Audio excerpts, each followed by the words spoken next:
And I just got a notification that it's streaming live on Facebook now. Right, it says it on the meeting, but on the Facebook, it doesn't say it, but, all right, there we are.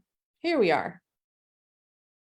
Okay, a little confusion as usual with our Facebook setup, but here we are now live on Facebook. There I am. Now I have to mute myself. There we go. All right, friends, here we are back with our New Jerusalem discussion group. And we are on chapter 4, the inner and outer person. And this week I am joined by the Reverend Dr. Jim Lawrence, who is longtime dean of our seminary, current president of our denomination. And this week it's just going to be a dialogue between Jim and I, talking about this big topic. So Jim, you want to say hello? Hi, everybody. It's good to be here with you in this virtual space that we instantaneously are increasingly able to mimic the spiritual world in our technological age. We have a thought to be together, and no matter where our geography is, bam, we're there. So we are, and here we go. There we go. That's a good, I like the way you put that. Yeah. And you wondered if in the spiritual world, is it so complicated as it is in the technology world? It's sometimes a little more work here, but it is amazing. And these discussions have been really, really meaningful to me. It's been fun to be able to connect with different Swedenborgians in different parts of the world to talk about this particular book, which Swedenborg wrote a lot. And in this text, I like to imagine that we kind of get down to the nuts and bolts of what are the elements of this new church that God is manifesting in the world. And as members of a denomination seeking to be this new church in the world, what are the things that are really of primary importance? And we started out with goodness and truth, the foundation of the spiritual life. Then last week we spoke about the will and the understanding as the parts of our human makeup that receive goodness and truth and help us to evolve as spiritual beings, as humans. And now this week we talk about the inner and the outer person. And this is probably an especially good week to have you, Jim, as a long-term scholar of Swedenborg, because this really is pretty central to how we understand ourselves, that we exist both in the natural world and the spiritual world at the same time. So I wonder if you want to start by just sharing a bit about this cosmological principle of that's so foundational to our church and how we understand ourselves. Well, what's especially interesting about having Swedenborg as our interlocutor is, we can say immediately, well, don't all great spiritual traditions have a sense of an inner and outer self? I think absolutely. There's that sense in all the major faith traditions, though what that means may vary a lot. It's not an unfamiliar idea in the history of human spiritualities and religions, that there's something about an inner life that's in contrast in some way to our outer life. But Swedenborg has this amazing dimension to his journey of being one of the great anatomists of his century and studying the physical a great deal, caring a lot about this question, wanting to know the precise relationship in an almost a physicalist sense of the inner and the outer parts of the self. And so Sage, feel free to dialogue with me, but I do want to lay and say, okay, Jim, let me cut in here and ask you this, that, or the other, but to lay the groundwork that Swedenborg was a neo-Cartesian philosopher. He was in that 2 or 3 generations who were working with Descartes' famous body-spirit split, brain-mind split, where Descartes has this amazing, in the 17th century, this amazing critique of ontology, of what is, what exists, and saying, well, there's two kinds of things that exist. There's things that exist in space, that exist physically. We can see them extended in space. And then there's this interior space that's our personality, that we have this mind. And he calls that res cogitans. I think, therefore I am, comes out of this philosophy. But how do these two relate? Descartes said, didn't really know. The Cartesian question is still not solved today, but Swedenborg spent a lot of time on the question. He read all of the great thinkers who were wrestling with the Cartesian split. That would be Spinoza, Malebranche, Leibniz, Locke. You look at his philosopher's notebook, his manuscript notebooks, he was reading all these things. He comes up with his own sort of example. He wanted to know how the soul resides in the body.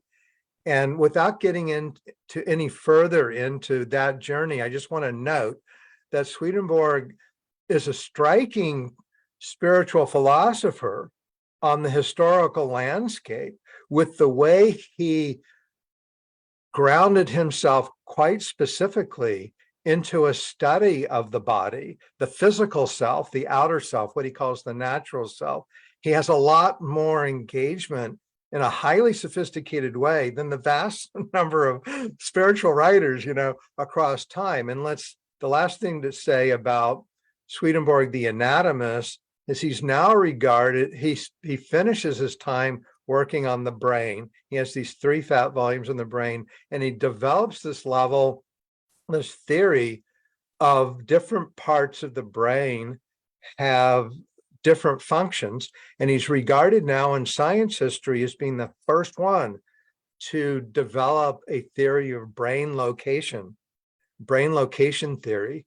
And so this is not unrelated to his sense of the levels of the inner self, because Swedenborg develops a complicated picture of what's actually going on in the mind, and he has levels of the mind, and that are in addition to the level of the physical self, that he, like Descartes and everybody else, can say, I know this exists, but what's the stuff inside me?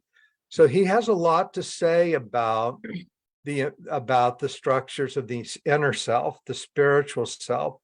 And so in the simplistic way, he ends up with 2 levels inside and 1 external level, and he calls them the natural, the spiritual, and the celestial.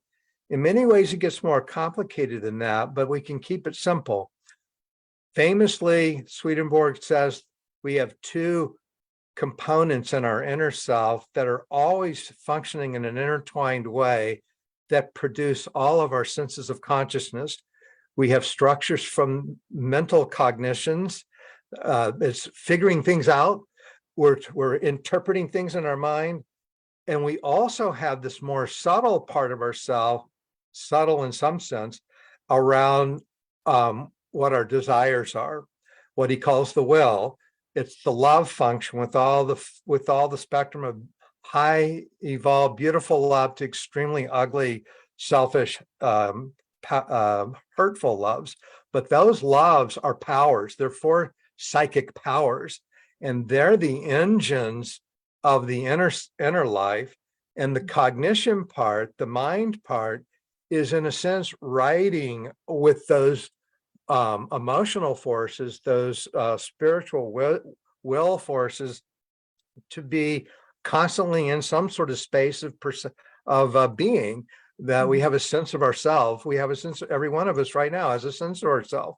And Swedenborg says that is a combination of our will and our mind acting together right now, paying attention to something, and we're processing it at various conscious levels and various unconscious levels.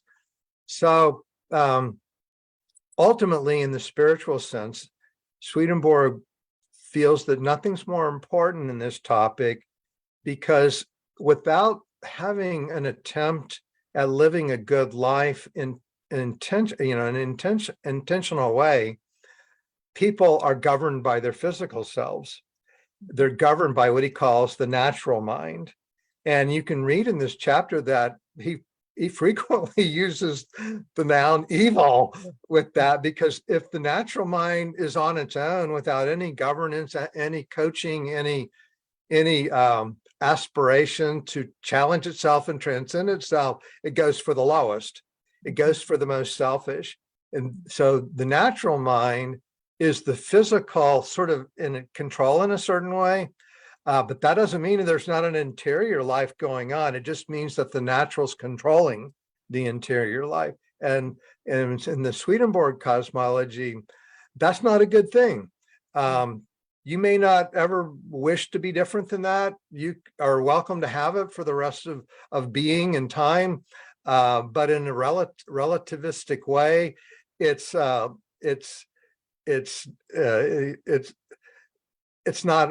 a place to shoot for. So then there's the move. The famous word in Swedenborgianism is regeneration. That's simply Latin for rebirth. The rebirth primarily is the fundamental pivot that is accomplished when we, in our living and intentions and decisions, however imperfectly, are trying to live by our inner light. We're trying to listen to an inner wisdom source and bring the natural self into obedience and conformity with that.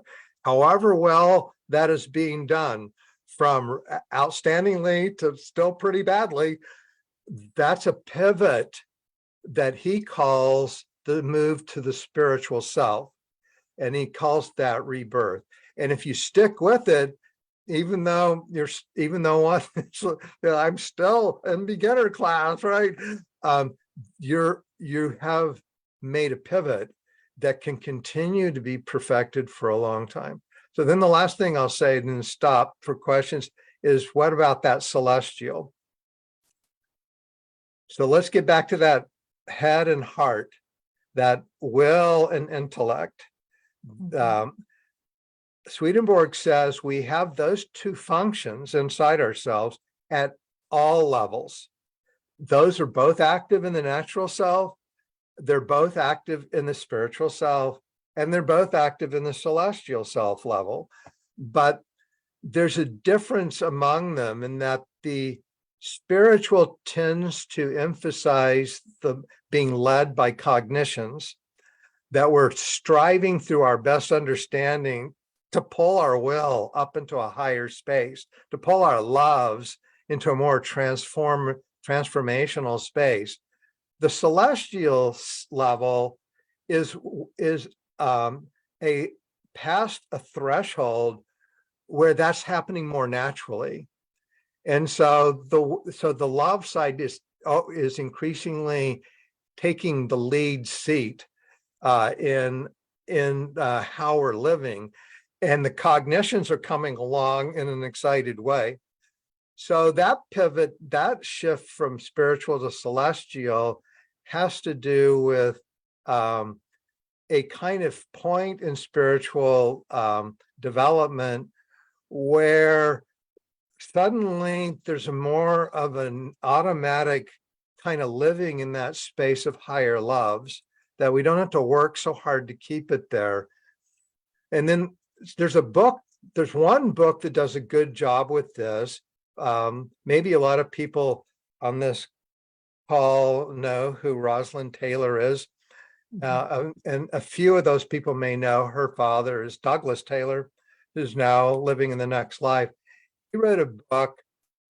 There's been a couple of books over time on Swedenborg's levels of the mind. He did a really good job in a fairly recent book that is called The Hidden Levels of the Mind, Swedenborg's Theory of Consciousness. And you can find that on Amazon or the Swedenborg Foundation. So that's That's a nutshell of the spiritual self and the natural self, or the inner life and the outer life.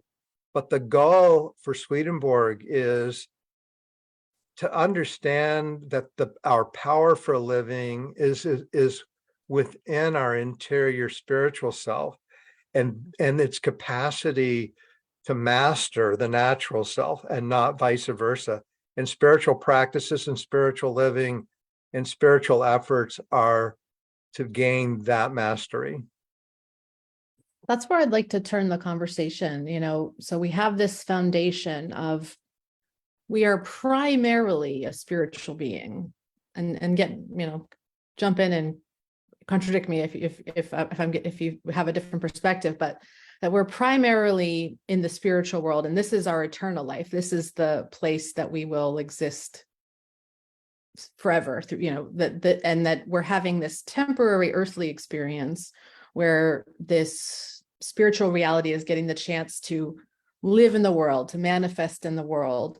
And I know for me personally, to think about that, to consider that, and as you said, that makes my primary responsibility then is to be attentive to what is within.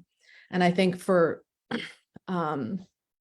myself, and I think for a lot of people in the world right now, we're recognizing that in fact, to be attentive to what is within, what we're feeling, what we're experiencing, is not to be self-absorbed, is not to actually be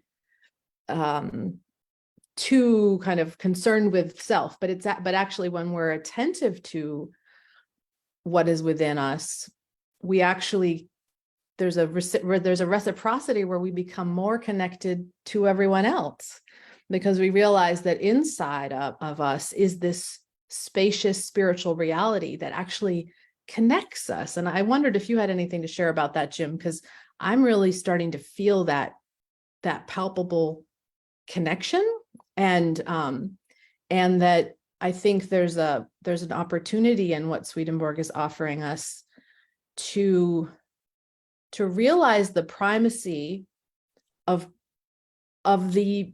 the inner realities that we're having, and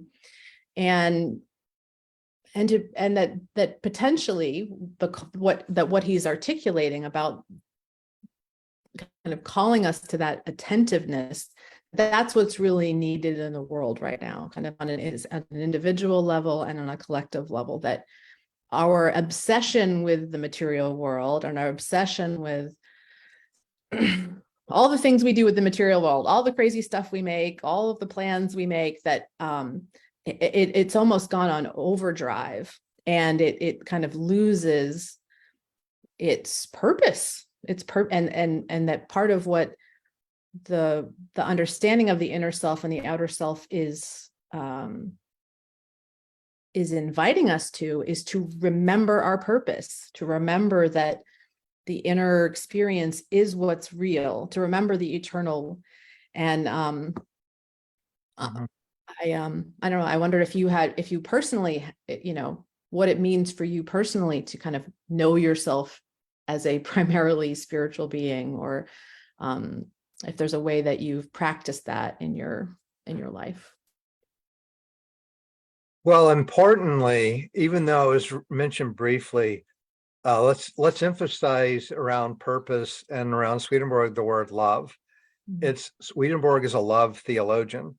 It's always about love, and he has this strong functional concept around usefulness as a way that when we understand the power of usefulness in the community of love, really finding ways to be useful, to enjoy our own skills at particular uses, we gain strength in our cognitions about how to experience love, because love is always a communal thing. Love is not a solitary word. It's a relational word. And in the relationality, there's these energies that arise. with love, with between two people, with love and community and groups. And so the idea of learning to harness, we've talked about the two pieces of the inner life around the heart and the head, but Swedenborg is primarily a triad thinker. He thinks in triads. You've got to add the hands. So he's head, heart, and hands. And hands is about how we live, the how we live stuff. The behind the how is why and what are we aiming for. The how is when the cognitions really come into play. And Swedenborg in this very chapter talks about, maybe it was this chapter, maybe it was something else, but he talks about learning how to be useful, if it's going well, is growing your love, because you're delighting in these good things actually manifesting. Yes, it can be for yourself in some ways, but it's always got to include other people ultimately. Mm-hmm. So there's three behaviors, and then I'll get to practices. I'm very into practices. It's helpful to have practices. And I want to just say to, a congregational minister, and I said this at my own church recently, going to church is a practice. It's a pain in the rear sometimes to go to church, but Mm-hmm. most spiritual practices are frequently a pain in the rear. That you have to push through something to do it, and that pushing through is part of a love that you've already owned. And it's the force, and it's part of the intellectual cognition around the importance of it that provides that dynamism to get through. I'd rather stay in bed, or I'd rather whatever. So I'm definitely down with practices, but I want to share also around usefulness, doing a study of the kinds of heavenly joys that Swedenborg talks about. What are behaviors that lead to that? I think there's three, and I've come to call this GUK, G-U-K, generosity, usefulness, and kindness. These are all three behaviors. These are things you can do with your hands that are all loving things, right? If your cognition is above first grade, that if you're trying to be generous in some way, and generosity doesn't have to be financial, it can certainly be financial. That's a good way to be generous, actually. But it can also just be generous in spirit. It can be generous towards a situation that's not going well, rather than allowing that easy critical mind to come in first. The criticism maybe needs to be there, but can be a maturity around to be generous to the situation that is seeking to give something supportive and helpful, right? Usefulness hardly needs an explanation. Usefulness is just automatically making something better that didn't exist before you did the effort. And that leads to a goodness, right? That there are people who benefit from that use. And then kindness is the simplest of all. It's just like, what if I just make it a point today to be nice to a couple of people in an intentional way, that I catch myself consciously choosing to try to be kind in a situation. It's kind of like, have you ever noticed that when somebody compliments something about you, that you remember it for a long time? And you can kind of have a realization that, like, gee, I should probably compliment people more often, because even though it seems like such a little thing in the moment and you forget about it 10 minutes later, the recipient often remembers it for a long time.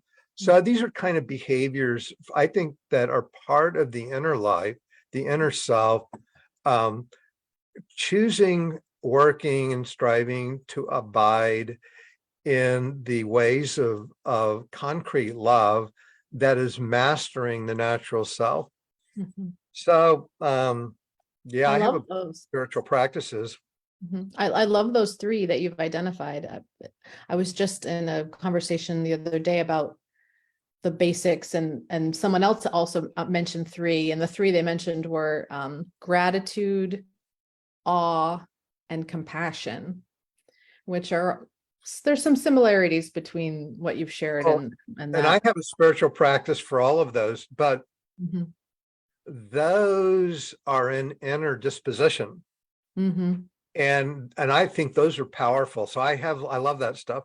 Mm-hmm. But the three I shaped with Guck are behaviors Mm-hmm. that are connected. So then you can see the creativity around practices, in the sense of one can have practices that are around the hands, one can have practices that are around the mind. You can have these kind of um, consciousness states of meditation that are functioning on kind of the opening levels of the mind. And then you can have these kind of heart-based spaces that are feeling an attitude like awe and gratitude. What was the third one? Compassion. Oh yeah, like compassion, that are emotional dispositional states that Mm-hmm. sometimes need to be called into being, even Mm-hmm. if they're ready to be experienced. They're quiescent in the moment. Mm-hmm. So Yeah. I think having practices to call those into being. There are specific practices for awe. Mm-hmm. There are specific practices for gratitude. That to do those practices more often makes them quiescent less often. Mm-hmm. And so it can become a way of being more increasingly. Mm-hmm. Mm-hmm. Yeah. One part of this chapter that I think connects a bit to what you're sharing, that I was really I kind of went, when I've been reading each chapter, I sometimes go down the rabbit hole and read some of his references to kind of get a little deeper. And in paragraph number 47.10, he starts to talk about the outermost level and the innermost level and how they're connected. And I found this really meaningful because he uses some biblical references that refer to what is the most holy, and how it's actually the most external elements that are the most holy. And I was kind of struck by that, and it made me want to go down the rabbit hole, because thinking about ourselves as primarily spiritual beings, I sometimes think of, well, the holiest part of me is that deepest inner part, the most celestial part. That's the holiest part of me. But he kind of turns that on its head and offers the example of actually the most external thing, the things we create, the things we manifest in the world through our actions, are the most holy because they contain the love that we have, the wisdom that we've gained, and the usefulness that we've performed. And so all of that, all of the inner stuff is contained in the external thing we've created. And so that becomes the most holy thing. And I really have been sitting with this, and as the president of our denomination, this is a good one for us to sit with, that we manifest what we do in the world matters, and what we build in the world matters, and what we bring to the world. And those things become holy. And we also know that sometimes, but then if we're only focused on the external stuff, we can get lost. And I was thinking about this in relationship to the church. I was actually thinking about this in relationship to the denomination, that on some level, our church buildings, our denominational traditions are the most holy thing. That in some level, those physical realities are the most holy thing, because they contain within them all the greatest strivings of all the humans that have built them, all of the love that has been given, all of the wisdom that's been used, live within the physical reality of this denomination that we have built, or that has been built. And I've been thinking about how that is so holy. And then I've been wondering about, okay, and then what do we do with this holy thing? Like, what does it mean to treat something as holy? Does that mean making sure it lives and stays solid in one form for an eternity? Does that mean I think when we think of holy objects, if a Bible becomes torn, we bury it. There's a way in which to honor something as holy. I think that's something to think about.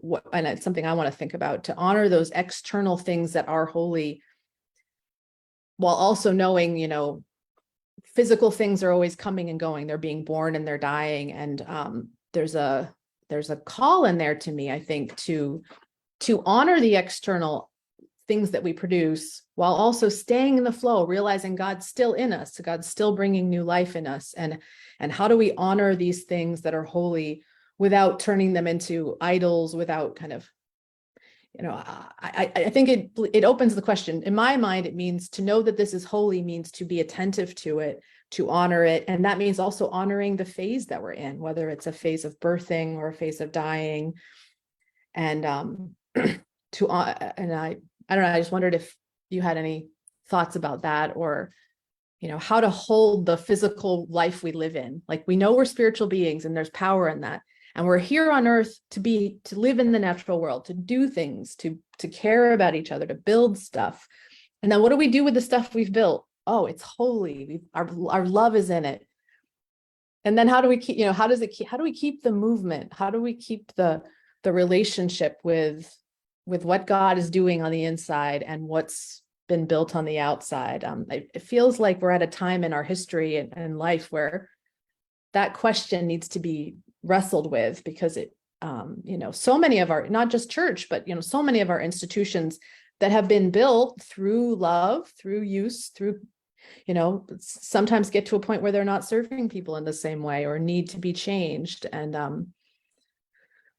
I don't have an answer, but I feel like this chapter and these levels of reality, help me to reflect on my relationship to the physical, my relationship to the things, and then also help me to ask the question, okay, what am I going to create?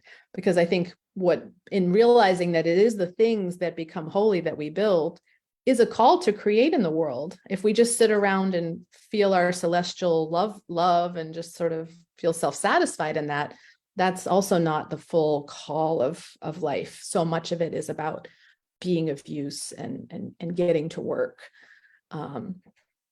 And when things are flowing well, when we're really connected to God, when we're regenerating, there's a flow to that, and God is inspiring us, and our inner selves are manifesting in our outer selves. But of course, he points out that we're not always in that flow, and sometimes we're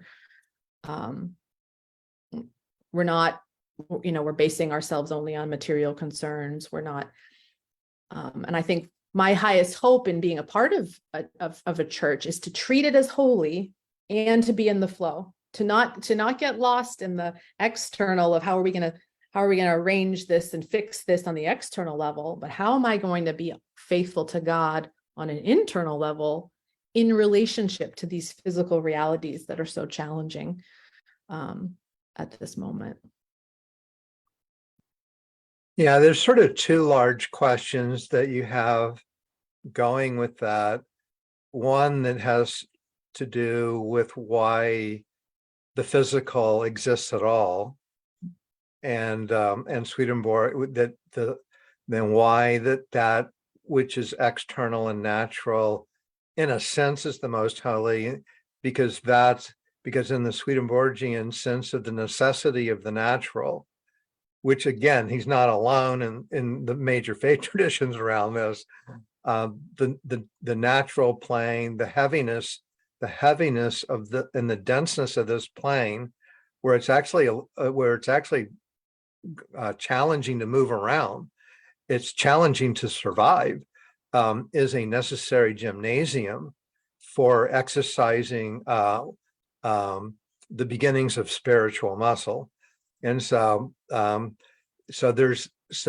when you use the word containment, and he uses that word, and also the word basis, that the natural becomes the place where we work out. It's the basis and containment where the effort to produce love can grow in skill.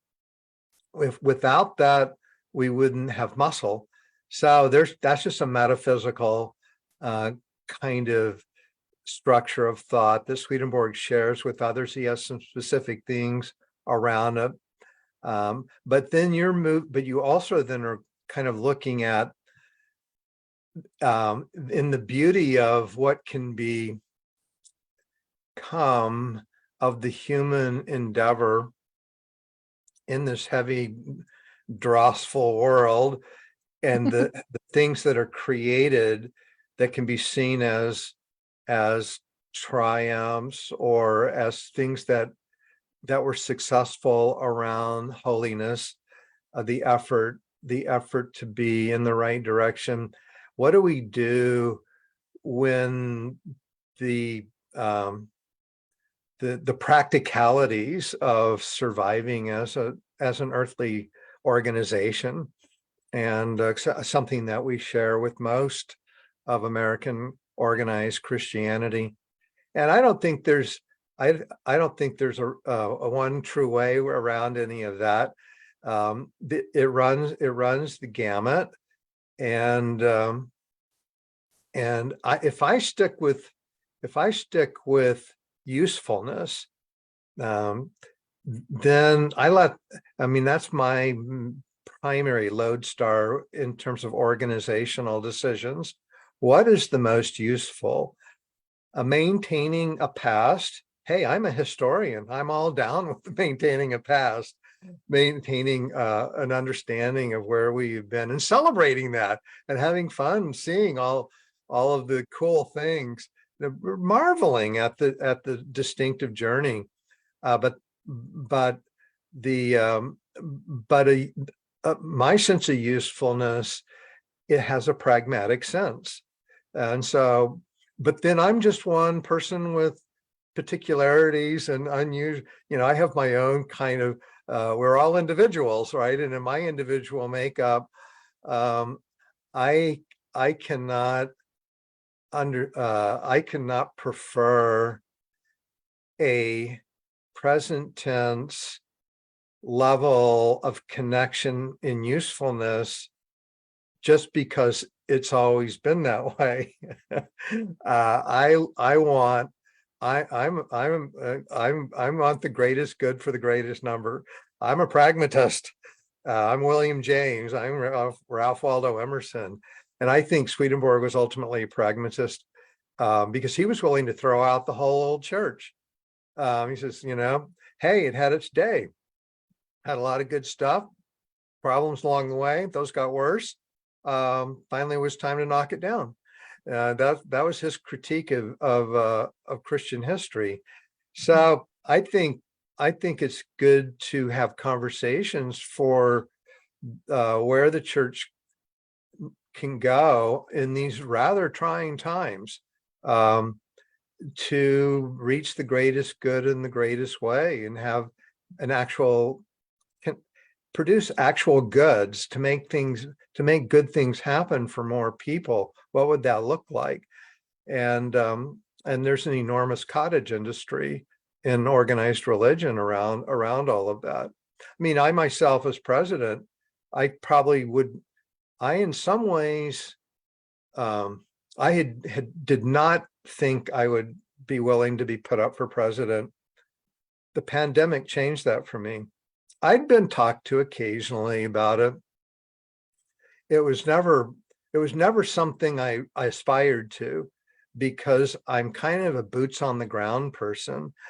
So even leaving congregational leadership for the theological school, it was boots on the ground. It was remaking the school with real classes, real curricula, real structures for formation training for X, Y, and Z. It was boots on the ground. And the presidency to me is a powerful position. I've admired and appreciated various aspects of former presidential runs.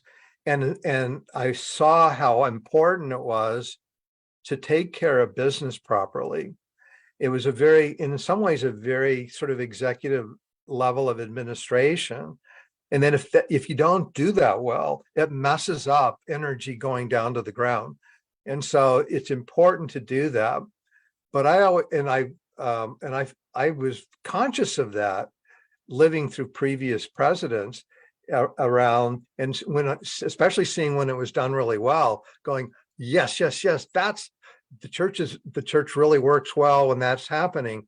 And times when it didn't seem to be happening as well, I was going, it's a mess, And so there was that, but the pandemic changed the sense of boots on the ground in terms of my willingness to try new things in different forms.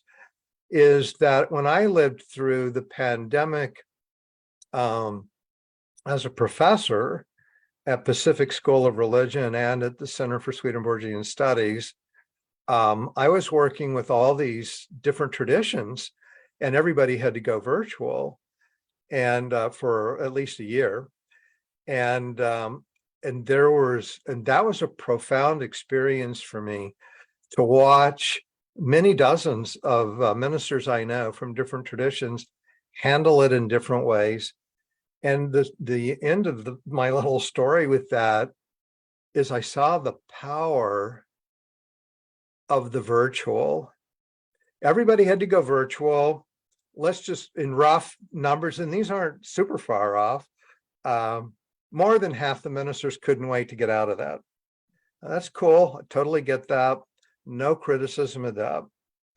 But there was maybe a third who, and I'm thinking about the vast larger number of denominations of people I'm saw the benefits of it and valued and said, there's more to be done here. And actually, of that third, maybe half of them said, I actually like this. I mean, I enjoy these tasks. You get that true usefulness thing. I'm actually loving this use. So like, I'm looking forward to it. I'm like, oh yeah, I got to do it again. I got to get that together. I know it's a good use, but you're not really loving it. Then I could see in those spaces that suddenly the goods achieved was significant. There were congregations dramatically increasing their numbers, being present in their programs. So that led me to have my first vision of boots on the ground, ironically, boots in the sky. And it was within a 48-hour period that it all shifted emotionally for me. And I emailed the chair of the nominating committee and said, I'm willing to be put up. And it's kind of difficult to pull off, and I don't know where it's all going to go, but I do believe you're well aware, and a few people may be aware, that the one history book that details our denominational life is The New Church in the New World. And the New World was meant to be, oh, here we got this new world, as the books land in Philadelphia Harbor. And we got that story. I think the new world is also now the virtual space. And so for me, there's a lot of people who don't like that. There's a lot of people who aren't into it. Hey, that's okay. No criticism with that. But I do see that there's a generational issue going on, that the younger generation, when I'm thinking like, tend to have no issue being on devices. And as you kind of exponentially or some kind of mathematical formula get older into the older generations, the smaller that percentage of people is who actually like that space. But even there, you can find a lot of data that there are people who are in retirement years who are kind of isolated, who love the fact that they have this weekly space where they get to really hang out with people.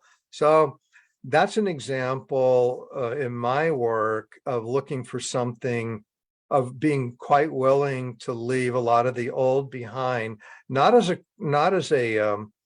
put down. I still want to support everything that exists. I want every love that people have of a specific use, a form of use. Okay, let's go for it. What's the best way we can accomplish that? But I do believe in new uses. And that I think any historian knows that that's always been the way.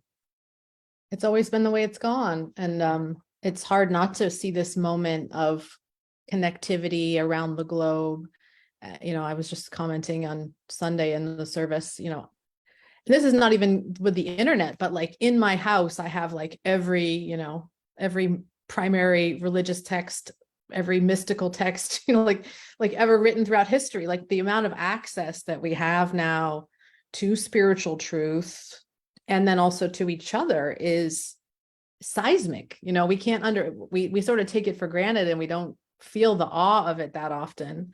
But Swedenborg's vision of this new church where there would be this connectivity, where there would be this coming together of all the 12 tribes in the New Jerusalem, is available to us. It's available to us, and Yeah, things like the internet make and I that think possible.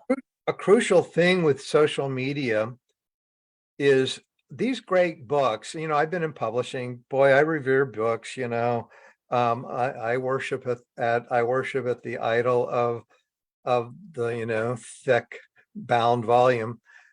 But the way of discourse today is much faster. You got social, you go, how many times were you looking at articles? And they tell you right at the top, 4-minute read, And so a lot of people, and so we need these spaces. People aren't going to go off and read all of these tomes. I mean, there are people reading them, but there's a much greater need to be talking about them. And now we have this space like, yeah, you can be, I was in a Zoom group yesterday that had, I don't know, 10 or 11 people in it. And like 2 of them were, pulling their car off on the side of the road. You know how that goes. That's pretty common. It's like Swedenborg talked about the new age. And we were noticing when I was in seminary in the 80s, and even worse than that, I was in the first half of the 80s. And even then, computers were coming out. Word processing was born around 82 or 83, the first word processing machine. Whoa, that's amazing. And then we were talking even then about how increasingly the physical world was becoming more like the spiritual world, just in the sense of how people can communicate and can be communities.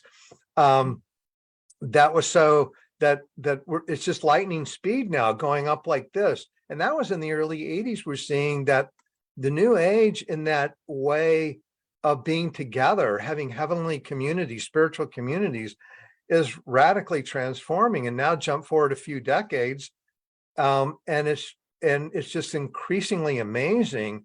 So I think that there's a lot more to do for us to create spaces just like this, because and it's not the only way to be. There's many other things to do, but I do feel that people have a need to, like, I have one doctoral student who has over 150,000 followers on TikTok. This is a middle-aged minister in the Southwest Desert, mainline denomination minister. Most of her followers are like under 25. Some of them are like as young as 16 and 17. And she just, and TikTok, hey, we're talking 3 minutes, right? And it's just film after film and almost all of her videos is she's talking to she's really good about addressing things that are going on in culture and society and putting them in some kind of spirituality context. She's frequently walking around talking, slowly kind of slipping on a robe and a stole, and kind of saying things like often very kind of radical, pithy things. That form of communication is working for a lot of people. And we could go on with examples. So I think there's more to do around this particular love interest that I have for finding ways to use the new world, which is the new cosmos, in order to keep reinterpreting the tradition that we've inherited from Swedenborg. It needs a lot of deconstruction and reconstruction. And I've learned that a long time ago. So I think these conversation spaces are absolutely necessary. It's very hard to give even the very easiest read Swedenborg book to the average person on the street. Sure. Well, exactly. And I think that my biggest criticism or whatever of our church is that he was an incredible guy and he had an incredible experience and he wrote incredible things about it. And that's incredible. And yet the purpose of his writing was not so that we would create a lot of Swedenborg experts. I'm guessing. I haven't met Swedenborg, and someday hopefully that will happen. But instead to hearken in this new age and to encourage and to kind of name what was occurring so that we could be attentive to it, so that people would be attentive to the potentialities of regeneration and be responding and listening and not, losing their mind because their church was dying, but realizing, oh, well, but that doesn't mean I'm abandoned by God. It doesn't mean that this movement of love and truth isn't happening in me. And I think about us as a tradition that we've fallen into the trap sometimes of just being Swedenborg experts. And there's nothing wrong with that. It's fun to be an expert and it's fun to explore. And that's a fun thing to do with this human life, is to become experts. And fundamentally, we're called to this process of growth. And I think in the things you've named about the state of the world right now and the opportunities available to us are really true and really overwhelming, which is partly why I feel like getting back to our chapter, partly why some of the plethora of information and is people are getting torn apart by it. People are disconnected. We have this sort of epidemic of loneliness going on at the same time. So there's all this opportunity. And what I'm becoming more and more convinced of is that within all of this opportunity of the internet and all these resources, we have to start from within. If we're looking to the internet or we're looking into other people to help us figure out how to live, we're going to constantly be torn apart, by the many different opinions about what's out there. But if we're staying grounded in the kind of the present reality of eternal life, that doesn't really, that doesn't include I'm not going to take my laptop with me when I die. It doesn't include these things. If we can stay grounded in that reality, then I can experiment and play in the opportunities that the physical world presents, in much more freedom. And I think as a denomination too, I wonder how we can honor the inner life of all of the people who are a part of this denomination and the inner wisdom that they bring, and bring that to the work of making decisions instead of getting caught up in kind of trying to arrange all the details. Because I don't think there is, I sort of agree with you. I guess I'm a bit of a pragmatist, what works for the most amount of people. But ultimately, we want to be able to embrace and hold a lot of diversity. We want people to be able to do a lot of different things that are authentic to them, and for there to be a way to honor all of that uniqueness as being churches. It really does come down to, how am I becoming a new church, and how does that then manifest in community, and how are you becoming a new church, and then how can we become this new church together in new ways. There was a quote that on my rabbit hole seeking, actually, I kind of wanted to share with you, because it's a lovely, memorable relation of Swedenborg's that kind of points to this. I'm going to read it. It's Secrets of Heaven 5396. He says, by way of addition, let the following be recounted. There was a large crowd of spirits around me, which sounded like a disorderly lot going by. They were all grumbling, declaring that everything was now being destroyed, for no unity at all was apparent among those who constituted that crowd of spirits, which made them fear destruction. They also imagined that they faced total destruction, such as takes place when the situation is as it was with them. But I detected in the midst of them a soft, sweet, angelic sound, which was a wholly well-ordered one. Angelic choirs were present in the middle of them, while the actual crowd of spirits in all their disorder were on the outside. That angelic stream of sound lasted for a long time, and I was told that it served to represent the way in which the Lord regulates confused and disordered outward elements from a peaceful center within them. I was very moved by that and felt very resonant with our world right now. And it's beautiful and it's amazing. And there's a lot of potentiality. And it also can feel very disordered and very confusing and very scary, I think, to a lot of people. So maybe there's this invitation to remember that within us is this angelic choir too. There is this, there is a stream of intelligence that is God within, that is the spiritual level of reality. That is heaven, that we're called to taste in this world.